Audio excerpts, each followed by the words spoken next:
একদিনের গল্প ছিল।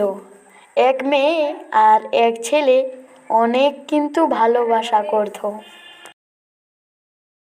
গ্রামের সামনে এক মন্দির থাকতো। রুদ্রা গ্রামে এক বড় লোক থাকতো।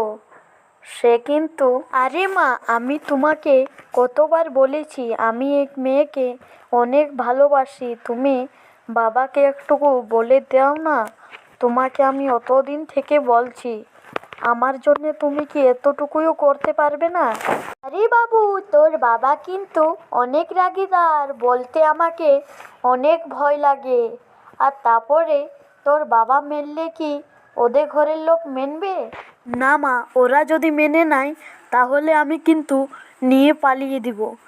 আর বাবাকেও যদি আমাকে বাবাই কিছু বলে তো বিষ খাইয়ে মরে দেব।